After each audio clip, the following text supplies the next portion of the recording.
sheeko ba sheeka ayaa ka daranaya sheekada la yaab kale ee baraha bulshada haysata waxay tahay sheekada This They have shop, another shop even. this shop must close. What you are saying? You have another shop. Yeah, I Not know. only this one. Close out of them. They must stay without.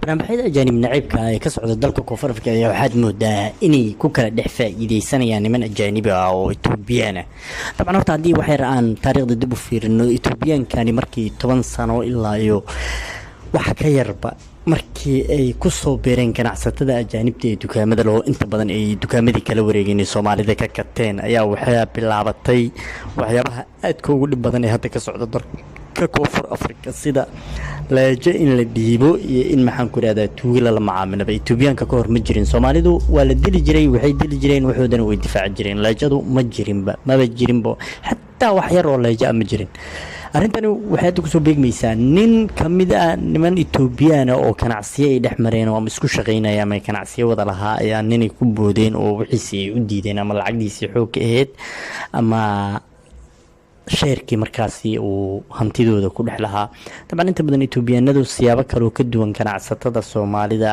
iskula shaqeeyaan ayagoo inta badan Soomaalidu waxa ay ninka ganacsadaha oo dukaankiisa leh qof u shaqeeyo oo xoogiisa ugu shaqeeyo qorta mushaarkiisu siyaabari mushaarkiisa haday uu ka waayeen waa la kala kartaasi isla markaana mushaarkiisa looga dhacay waana kala dhamaadaan ama waxay isla leeyihiin oo waxaas meeshaas la ayay kuwada faraxsan hadii wax ka helaan hadii wax kuwada waayaan Etoobiyaanka iyagu saas maahano noocyo kale ay isticmaalaan sida la sheegay ninka Etoobiyaanka wuxuu tagay kooxihii cunsuriyiinta iyo warbaahintoodii wuxuuna u sheegay nimankaas inay dhacayaan oo dukaanka laga xiray amba dukaan malihiya sheekadu waxay u dhacday sida Tambal-Feri 70,000, but it's half money that one. Even it's not half. Okay. Yeah. So what happened is that ulombaso sichekile ukuthi vele uphethe imfanelo ziyathi ukuthi date yakhe uvuselanini uzokwenza analyze South Africa uchazile nasi khona neAlasalam Seka yakhe sinayo njengoba nibhekile ula ekhaya ngendlela efanelekile Nombaso. Yes. Welcome to Identical Force. Well, you stay. How are you? I'm good in yourself. I'm very well. Good. Yes. We have been trying to assist you on the case and the case has been dragging on and off.